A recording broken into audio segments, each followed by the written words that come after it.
Well, hello there, girlfriend. Ingafay here. Super excited to be here with you today. Wanted to share another one of my coaching girlfriends with you, Dr. Funke Afolabi-Brown. She is a board certified sleep physician, and she's the founder of Restful Sleep. And she helps high achieving women and their children prioritize sleep and achieve optimum health. So I'm really excited to share her with you all today. And we're going to talk about the priority of sleep. So we will see you inside.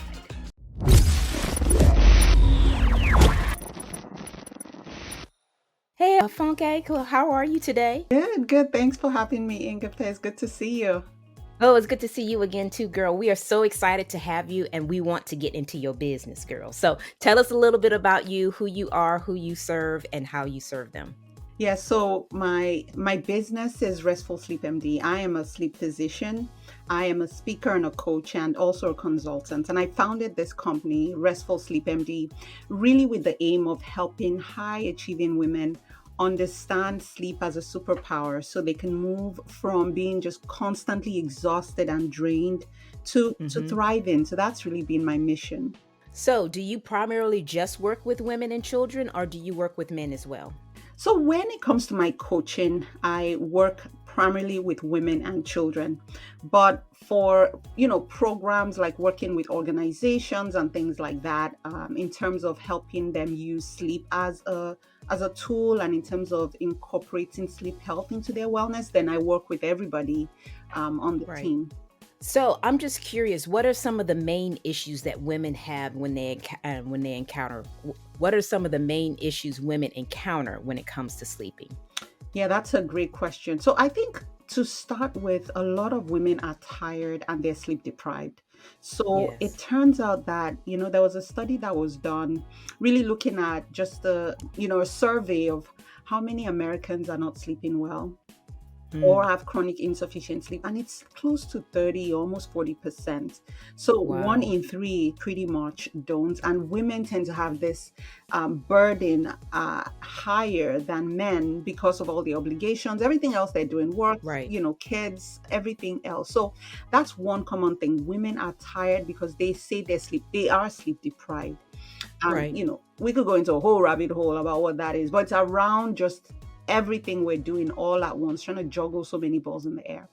And then insomnia is another one where women just have a hard time sleeping. So one of the things they may complain about is I'm waking up frequently in the middle of the night and I can't put Hmm. my mind down. My mind is racing, or I Right. wake up too early, or I'm sleepy during the day. So those are the main ones I see.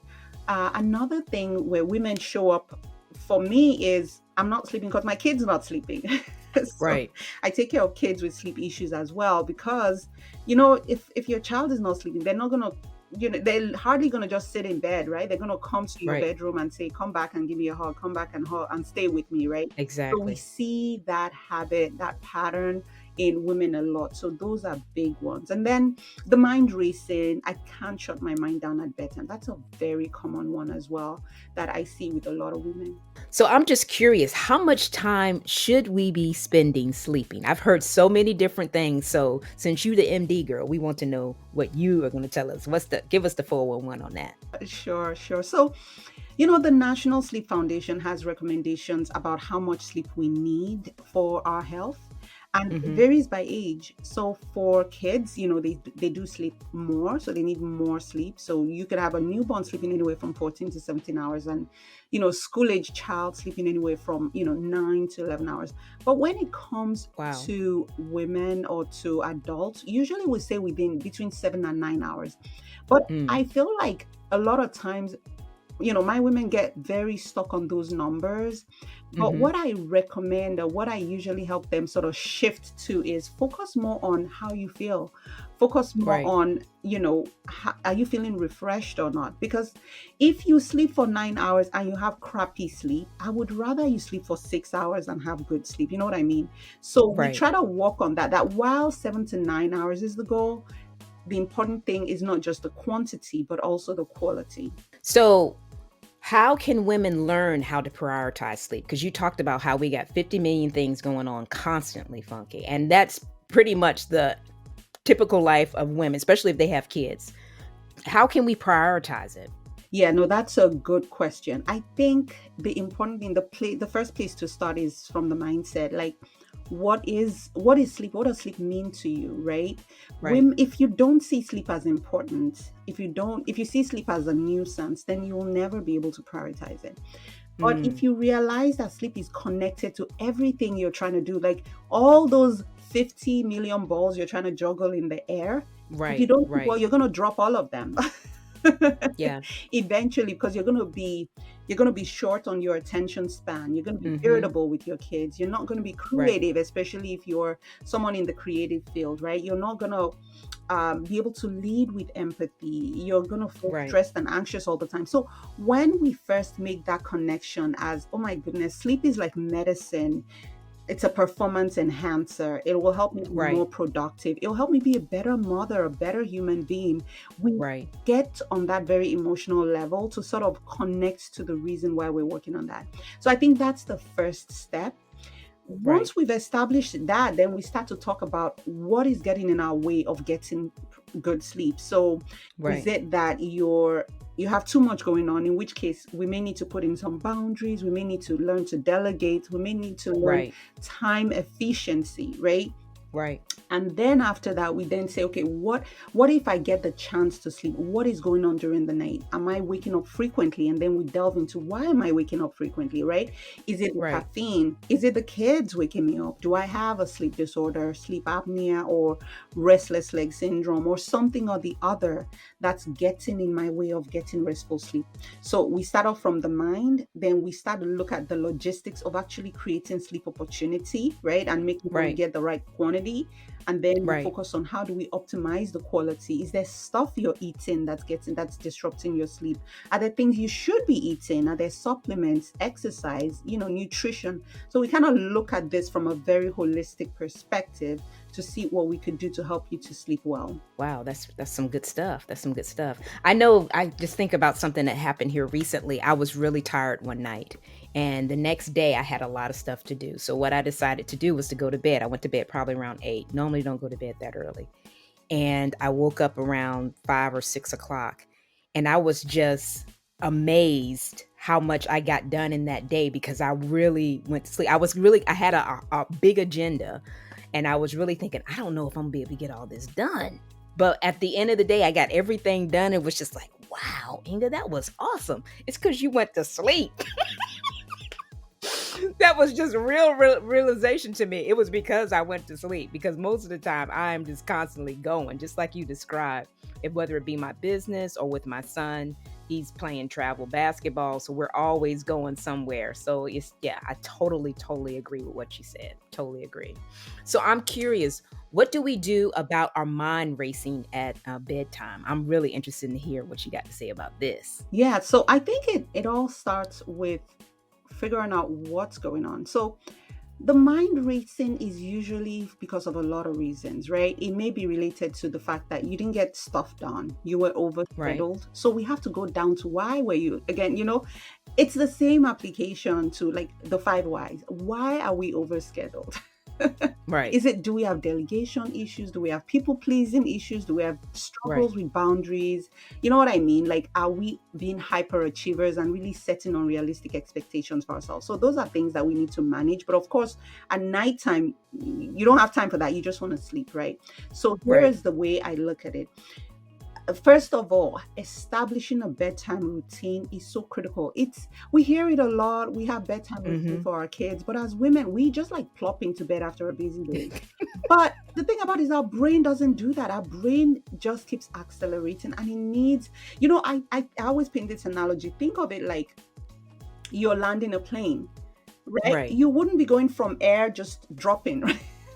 Exactly. You would Yeah, kind you're of right. cruise in and ease into the airport or whatever, right? So the same way, so you have to make sure that you create an environment that helps you slow down. And so having a routine, having a bath, reading a book, doing some meditation ahead of time, journaling. I'm a big fan of journaling because that literally helps Yes. you put all those things that are running, marathons in your mind. It helps you put it on paper, and then it Right. allows your sort of your primitive brain to say, I got this. We'll do it tomorrow. It's 9 to sleep, Exactly. Otherwise, they kind Exactly. of hold on to memories and hold on to dreams and hold on to so Hmm. many things that it makes it hard for your mind to shut down. So having that system in place, build it in maybe 20 minutes before you get into bed to really do that mind dump, to really breathe and slow down. It makes a huge difference. Right. And then if you've done that and you still had some residual stuff that's making your mind race, or you heard some bad news before you went to bed, there are a few things, the practical things I usually recommend doing. One is what we call progressive muscle relaxation. It's just a relaxation strategy where you are taking various groups of muscles and tensing it up while you're in bed and just relaxing it. It helps shift your focus because you can't do both. You can't worry while you're focusing on muscle groups contracting and relaxing, Ah, right? So okay. taking you essentially you're gonna similar to what we do with meditation. It's like getting out of your head and being in that present moment. So doing that, Hmm. doing those exercises, over time helps kind of slow things down. Breathing is another one. So there's so many breathing Mm. techniques. There's the deep breathing techniques, the box breathing, the 4-7-8. Just find what works for you. You Hmm. might also want to maybe listen to a podcast or an audiobook or something else where you're really shifting your focus off of everything that's going on in your mind and really being in that Right. present moment. And then finally, this is what I say: if you're at that point where your mind is racing, you're feeling stressed out, you're already like, oh my gosh, I'm not going to sleep, just get out of bed. It's too much. You're not going to sleep. So get out of bed, go do something calming, go do something relaxing. And Hmm. then once you start to feel sleepy again, get back into bed. Of course, Return. you want to avoid any devices or electronic use or things like that during that time. Yeah, the great advice. I know I've had those times that, for whatever reason, my creative nugget has come to me, and it normally comes about 2 or 3 o'clock in the morning, and wakes me out of my good sleep. And it's just like, Inga, you need to go write this down. And I'm thinking, what? And I really feel, and I'm a Christian, so I'm thinking, okay, Lord, I realize that you're trying to give me something. I'm really not ready to take this now, but obviously you want me to wake me up to write this Mm, down. So I go write it mm, down. mm, And then that's when I'm able to go back to sleep, mm. because I've had times where I sit there Yeah. and I'm trying to, okay, all right, I got that. And it was just like, no, you Mm, need to go write it down. mm, Just like you were talking about the grabbing and mhm, the dreams and trying to remember what you did. mhm, That I totally can relate to that, because mhm, that has totally happened to me mhm, several times, mhm, more times than I can count on my hands, mhm. that I've actually had to go write stuff down Yeah. and really just literally, like you say, journal it down. Mhm, And then once I've dumped it, mhm. then it's just like my mind settles and it's just like, Yes. okay, Yeah. now I can go back to bed. Mm, But if I sit there, it's almost like you're just wasting your time. You mhm. might as well just go and get up, write it down, Yeah. and then you can go back to sleep. Yeah, no. So, So, so true. That yeah, is, and I always say there are two places where I get those ideas. It's when I'm in the shower and I do not have access to a pen, right, right. or when I get into bed. So one other thing I usually will recommend is you can have like a piece of paper A or a journal. small journal Hmm. right next to your bed and just scribble it down. And you're right, because our brains, the primitive part of our brains, wants to protect us, right? So it's like, this is vital information, I don't want you to forget it, I don't want to forget it. And it's kind of playing this sort of tape in our minds, in our brains. But once you put it Right. down on paper, it's really just a beautiful thing. You can then settle down and get back to sleep. So I'm just curious, how do you normally work with your clients? What kind of programs do you have for them? So I have two main programs through the Restful Sleep MD coaching program. So I usually take one-on-one clients. So Okay. because sleep is just so intimate and so individualized, right? It's like Right. the most vulnerable you'll ever be. So while there's some general tips, there's really things that we need to delve into, which really takes that one-on-one session. And so my clients can go anywhere from women who are just exhausted because they have their 9-month old that wants to wake up every 1 hour to feed, or Right. to women who are in the C-suite and they're making so many critical decisions, they're so stressed, they're Right. stretched out thin, they are not able Mhm. to sleep, and even when they eventually get to sleep, they can't stay asleep. So those are Mm. really the the breadth of the clients that I see. And of course, sometimes I also have, women who have, middle school child or an elementary school child who's like waking Right. up and coming in and out of their room to say, I'm not able to sleep. So Right. a lot of the focus, right? Most of them, especially the women, are not coming in and saying, help me, I want to get 9 hours of sleep. No, they come in and say, I'm tired. I'm tired of living in a fog. I'm tired of Right. not being clear, right? It's like I just have that Right. constant brain fog or that headache, because I'm Mm-hmm. so exhausted and sleep deprived. Or, I've had people come and say, listen, I had to call because I literally fell asleep at a red light, right? So Oh, those wow. kind of things, yeah, because they've been carrying this weight of sleep deprivation and caffeine and things like that all for so Right. many years. So then we delve into this. What is going on? What's your day like? So one of the things I always say is restful sleep starts from the moment we wake up. So most times we think we're just going to get into bed and sleep, but then there are habits, there are things that's going on during the day that clues me into what your sleep is going to be like. So if Mm. you are someone who is, um, you know, working nonstop, doesn't really have boundaries in terms of when I shut it down, and you're taking your laptop into bed with you, then I know Right. it's going to be hard for you to fall asleep, right? So Yeah. we're really worried Right. if you're someone who just has a hard time saying no. And so Right. because of that, your boss can call you at any odd hour to expect you to respond to them. I know it's going to be hard for you to sleep. So we just Yeah. really kind of work through what those sleep disruptors are. What are the things what are barriers to you getting the sleep that you need? And then we work on optimizing the sleep too. Like, do you need supplements? Do we need to prescribe certain exercise regimen for you? Do we need to Right. make sure you're on certain diets, right? So it's a very holistic program that then will get them from just being so tired to really having their own sleep confidence. That sounds awesome. Yeah, yeah, somebody falling asleep at the red light, that is deadly for sure. Wow. Wow. Well, your talk has been so enlightening. I never thought that deeply about sleep, but what you're saying makes so much sense. I know we talked earlier about you having a freebie for us. Tell us a little bit about that and where people can find it. I'm going to put the site up as well. Absolutely. Thank you. So the thing about it is, when you think of sleep, most people would have heard of sleep hygiene, right? It's like, okay, Right. sleep hygiene. Don't take your phone into your room or Mhm. whatever. And I agree. I think there's a lot of benefit from those sleep basics. But if you're a Mhm. mom of a teenager that doesn't get home till late, you're not going to leave your phone outside. You want your phone. Exactly. So that's one thing I think is really important about the work that I do. We're really individualizing those strategies to where you are in life, whatever that stage of life is. If you go onto my website, I do have what I call the sleep checklist.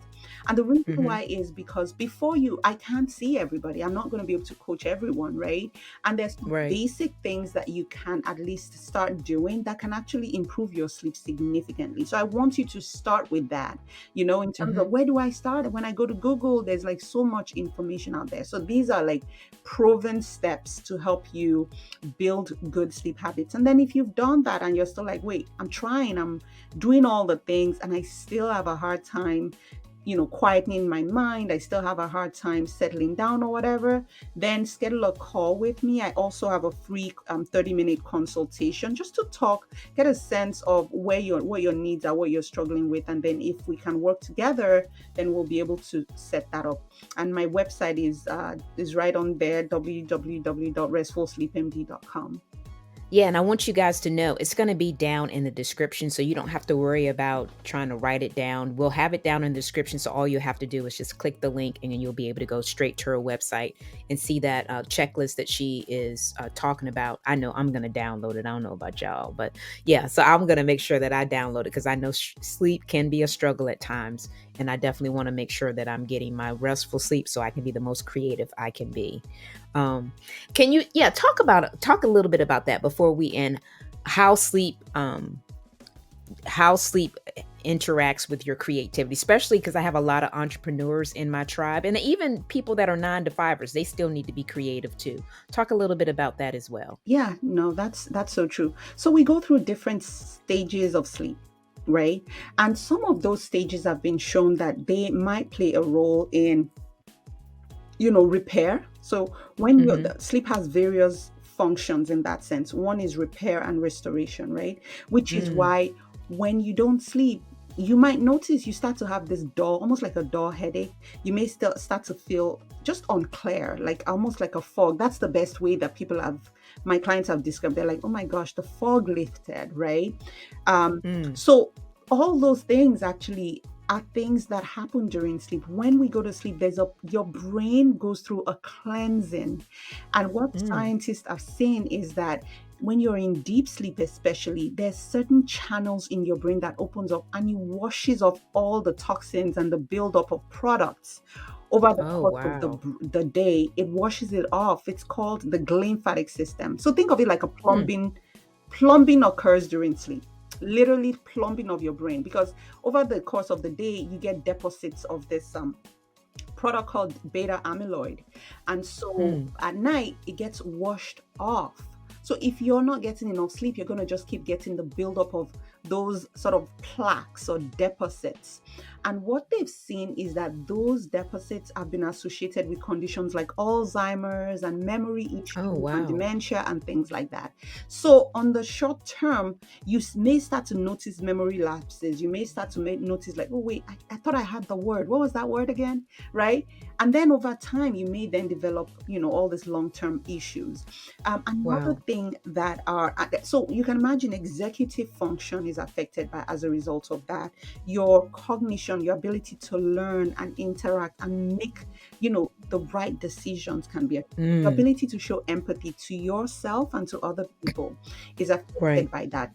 And then your mood regulation also occurs during sleep, which is why you'll see that 2-year-old in the store, right? They are just like, if they've missed a nap, you feel bad for the mom, and she's like, well, he hasn't had his nap, right? That's exactly how we are. So you Right. become more impulsive, more irritable. You lose that ability to really think. Again, that cognitive load or that cognitive ability is affected by insufficient sleep. Wow. Wow. So those are all reasons why we need to go to bed. Yeah, All of that stuff you just said. I mean, you never think about that. You're yeah, just thinking, hey, I'm just not sleeping. yeah. But yeah. So I Mm, wanted to thank you, Funky. Thank you so much for your time and attention. It's been great mm, to just be inspired by you and hear all of the things that we should be doing around our sleep so we can be better people, just with our, when it comes to business as well mhm, as when it comes to just day to day life. So mhm. thank you again for sharing your time and attention with us. And those that are watching, thank you for watching. And as always, thanks for watching and bye for now. Thank you.